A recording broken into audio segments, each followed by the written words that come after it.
నమస్తే. ఇప్పుడు మీరు చూడబోతున్న వీడియో ఖచ్చితంగా మీకు ఉపయోగపడుతుంది, నచ్చుతుంది కూడా. మరి మీకు నచ్చిన విషయం నాకు తెలియాలి అంటే ఈ వీడియోని మీరు లైక్ చేయాలి, షేర్ చేయాలి, అలాగే మన ఛానల్‌ని సబ్స్క్రైబ్ చేయాలి. మీ సపోర్ట్‌ని నాకు అందిస్తారు కదూ! ఓకే. ఇప్పుడు వీడియోని స్టార్ట్ చేద్దాం. నమస్తే. Welcome to our channel. నేను కుప్పా పద్మిని. ప్రస్తుతంతో పాటు అస్ట్రాలజర్ అవినాష్ దాస్ గారు ఉన్నారు. మాట్లాడదాం. అవినాష్ గారు నమస్తే అండి. నమస్తే అండి. నమస్తే రెడ్ టీవీ ప్రేక్షకులకి నమస్తే. లాస్ట్ ఎపిసోడ్స్ లో మనం కొన్ని ఎక్స్టర్నల్ ప్లానెట్స్ గురించి మాట్లాడుకుంటూ ఉన్నాం. అందులో భాగంగా యురేనస్ గురించి మాట్లాడుకున్నాం. నెప్ట్యూన్ కూడా వన్ ఆఫ్ ద ప్లానెట్సే. దాని ఇంపాక్ట్ కూడా ప్రతి ఒక్కరు ఆస్ట్రానమీ అయినప్పటికీ ఆస్ట్రాలజీలో కూడా దానికి ప్లేస్ ఉంది. అది కూడా ఎంతో కొంత ఇంపాక్ట్ ని చూపిస్తుంది మనిషి జీవితంలో అనేది అస్ట్రాలజర్స్ చెప్పేటటువంటి మాట. అసలు నెప్ట్యూన్ అంటే ఏంటి, దాని తత్వం ఎలా ఉంటుంది, ఒక మనిషి జీవితం మీద ఎట్లాంటి ఇంపాక్ట్ ని నెప్ట్యూన్ చూపిస్తుంది? నమస్తే పద్మిని గారు. ఓం నమ శివాయ, ఓం నమో వెంకటేశాయ. నెప్ట్యూన్ గురించి మాట్లాడాలంటే, నెప్ట్యూన్ అంటే ఒక్క వర్డ్లో చెప్పాలంటే ఎడిక్షన్. మామూలు జనాలు ఒక అలవాట్లు అనేవి నార్మల్గా ఉంటాయి. ఏదైనా కంట్రోల్లో ఉంటుంది. అన్నం తినడం కావచ్చు, చిన్న చిన్న వ్యసనాలు కావచ్చు, జీవితం కావచ్చు, ప్రేమ కావచ్చు, ఏదైనా కంట్రోల్లో ఉంటుంది. హద్దులు మీరిపోయి బౌండరీలు దాటేసి కొంతమంది ప్రేమించేస్తారు. ప్రాణాలు తీయమన్నా తీసేస్తారు, వాళ్ళు చనిపోవాలన్నా చనిపోతారు. ఇది చేసేది నెప్ట్యూన్. ఎక్స్ట్రీమ్ లవ్ మ్యారేజ్ మనం చూస్తాం కదా, ప్రాణాలే పోతాయి, కొన్ని కుటుంబాలే రోడ్డు మీదకి వచ్చేస్తాయి. ఇది నెప్ట్యూనే అండి. ఎడిక్షన్. మామూలుగా ఫ్రాంక్గా మాట్లాడుకోవాలంటే జీవితం అనేది సాఫీగా కూల్గా ఉండాలి. ఏ గొడవలు లేకుండా, ఇబ్బందులు లేకుండా. అమ్మ నాన్న ఏదో అబ్బాయి చూపించారు, చేసుకున్నాము, అలా పిల్లలు, జీవితం గడిచిపోయింది.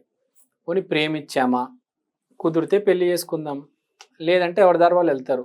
కానీ అలా కాదు, నాకు ఆ అమ్మాయే కావాలి, నేను దానికోసం ఏమైనా చేస్తా, వీడిని చంపేస్తా, వాడిని చంపేస్తా, దేశాన్ని ఎత్తేస్తా, ఎన్ని మర్డర్లైనా చేస్తా, ఏమైనా చేస్తా అంటే పిచ్చి పట్టేస్తుంది మనిషికి. సిమిలర్గా ఇప్పుడు వ్యసనాలు ఉంటాయి. వ్యసనాలు కూడా చెప్పకూడదు, కానీ కొంతమంది డ్రగ్స్ తీసేసుకుంటారు. మన వ్యసనాలు అంటే చిన్న ఏవో పానీయాలు అనుకుంటాం. కొంతమంది డ్రగ్స్ తీసుకొని ఆ డ్రగ్స్లు కూడా ఏ స్థాయికి వెళ్ళిపోతారంటే పాము విషము ఇలాంటివి కూడా తీసుకుంటారు. పాము విషం తీసుకుంటారా? అవునండి, పాము విషం కూడా, పాము కాటు లేకపోతే వాళ్ళకి ఎక్కదన్నమాట. అమ్మ బాబోయ్. ఆ వ్యసనాల్లో కూడా వీళ్ళు ఆ డ్రగ్స్లో కూడా ఒక పీకల స్థాయికి వెళ్ళిపోతారనమాట. రీహాబిలేషన్ సెంటర్లో పెడతారు ఇలాంటి వాళ్ళని. పిచ్చెక్కేస్తుంది వాళ్ళకి, అసలు ఏం అర్థం కాదు. డ్రగ్స్కి అలవాటైపోతుంది. ఒకటేసారి రీహాబిలేషన్ సెంటర్కి వెళ్ళేసరికి పిచ్చోలైపోతారు వీళ్ళు. అట్లాంటి ఎక్స్ట్రీమ్స్ కి కారణం నెప్ట్యూన్. బ్యాడ్ హ్యాబిట్స్ కానీ లేకపోతే అంతా నెక్స్ట్ లెవెల్లో ఉండేటటువంటి పరిస్థితి. ఓకే. పాజిటివ్స్ ఏం లేవా నెప్ట్యూన్ కి? పాజిటివ్స్ ఉన్నాయండి. ఇప్పుడు నేను చెప్తాను. నెప్ట్యూన్ అంటే ఏంటి అసలు?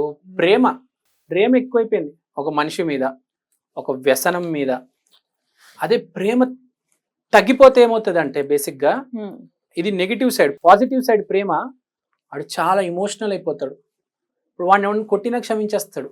మామూలు జనాభా ఇప్పుడు నన్ను కొట్టారు ఎవరైనా, నేను ఎదురు తిరుగుతా. కానీ బాగా నెప్ట్యూన్ వాడు క్షమించేస్తాడు. పోనీలేరా, అలా అనకరా నన్ను, ప్లీజ్ రా.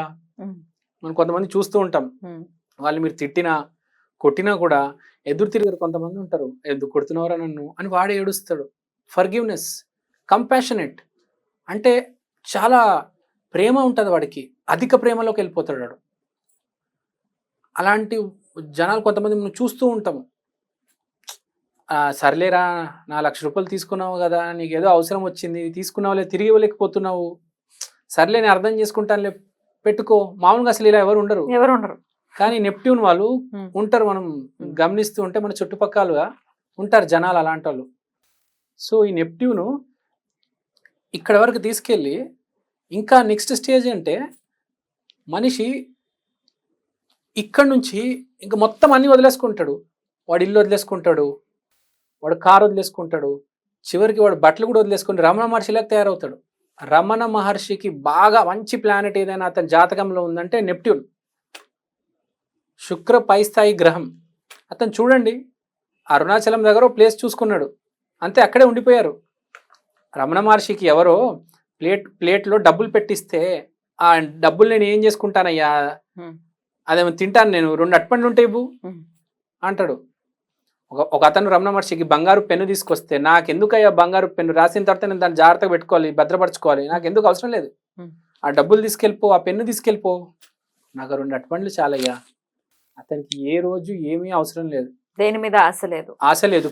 రమణ మహర్షి గారు ఆల్మోస్ట్ తన జీవితంలో మౌనం వహించారు. ఆ మాట అనేది కూడా అవసరం ఉంటేనే మాట్లాడేవారు, లేకపోతే మౌనం వహించేవారు. డబ్బులు త్యాగం, డబ్బులు వదిలేసి, వస్తువులు వదిలేసి, చివరికి మాటను కూడా అతను వదిలేశారు, మౌనం వహించారు. అంటే ఎంత గొప్ప గ్రహం, మనం సరిగ్గా దీన్ని చూసుకుంటే, జాగ్రత్త పరుచుకుంటే ఎంత గొప్ప గ్రహం మనం అర్థం చేసుకోవచ్చు. ఇప్పుడు రమణ మహర్షి దేవుడు సమానం. నేను రోజు పొద్దున్న లేచి రమణ మహర్షి గారికి, యోగానంద పరమహంస గారికి దండం పెడతాను. వాళ్ళ వల్ల నాకు స్పిరిచువల్ పాత్ కనిపిస్తుంది. అంటే అంత గొప్ప గ్రహము అలానే ఆ మనిషిని అలానే తిప్పి పడేసి నేల మీద కొట్టేస్తుంది. ఎటైనా వెళ్ళొచ్చు. అంటే వీనస్ తో కంపేర్ చేస్తారు. అవును, వీనస్ 100 రెట్లు Neptune.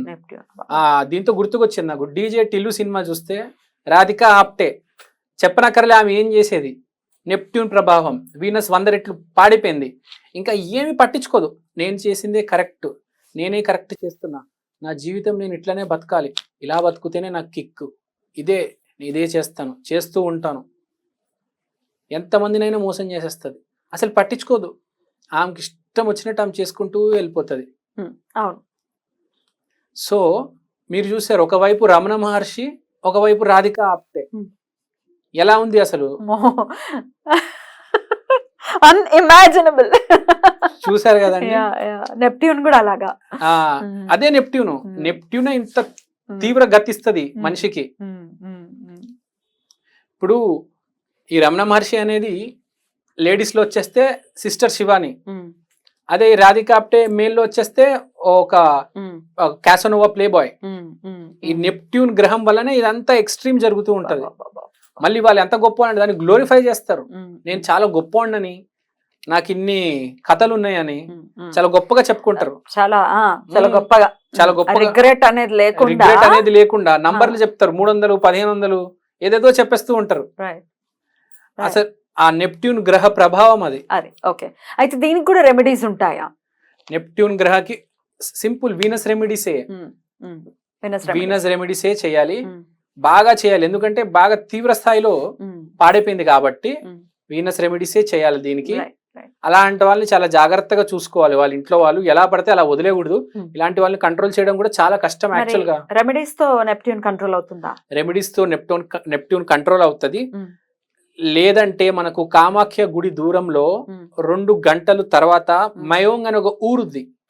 Mayong international capital of magic, international capital of black magic అని మీరు గూగుల్లో కొడితే ఫస్ట్ వచ్చేది మయోంగ్. ప్రపంచంలో అన్ని దేశాలలో, నలుమూల దేశాలలో అందరూ ఏదైనా పిచ్చి పడితే ఫస్ట్ ఆ ఊరికి తీసుకొస్తారు. ఆ ఊరిలో ఏంటంటే అందరు ఎగురుతూ ఉంటారు. అసలు మీరు చూడనివన్నీ వింతల ఊర్లో చూస్తారు. ఆ ఊర్లో అందరూ మంత్రగాళ్ళే. ఇలాంటి వాళ్ళకి, బాగా పిచ్చి పట్టిన వాళ్ళకి మయోంగ్కి తీసుకెళ్తే, లేకపోతే కొంతమంది చేతబడి దారిన పడి మైండ్ పాడైపోతుంది, అలాంటి వాళ్ళని కూడా అక్కడ తీసుకెళ్తే సెట్ అయిపోతారు. రష్యా నుంచి, అమెరికా నుంచి, యూరోప్ నుంచి, ఆస్ట్రేలియా నుంచి చాలా మంది మయోంగ్కి వస్తారు.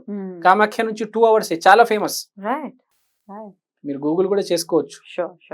సో నెప్ట్యూన్ చెప్తేనే భయానకంగా అనిపించింది. జనరల్ గా మన గ్రహాల గురించి అభివర్ణించినటువంటి తీరు చాలా సాఫ్ట్వేర్ వేలో ఉంటే చాలా ఎక్స్ట్రీమ్ గా అనిపిస్తుంది.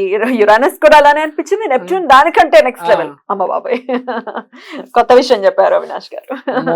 ఇంకా చాలా ఉంది దీని గురించి, మీరు ఊరికే టూకీగా చెప్పారు అంతేనా? అంతే చెప్పాలంటే అసలు ఇంకా మనం వరల్డ్ ఈవెంట్స్ మాట్లాడుకోలేదు, జస్ట్ ఇప్పుడు మన చుట్టుపక్కల జరుగుతున్న గురించి మాట్లాడడం. ఇంకా హిస్టరీలో, ఫ్యూచర్ లో వెళ్తే దీని గురించి చాలా చెప్పుకోవచ్చు. ఇంకెప్పుడైనా చెప్దాం. షూర్. రైట్, చాలా చక్కగా ఎక్స్ప్లెయిన్ చేశారు. ఇక నెక్స్ట్ ఎపిసోడ్ లో ప్లూటో గురించి కూడా మరి మాట్లాడుకుంటాం. Thank you so much. నమస్తే అండి. నమస్తే.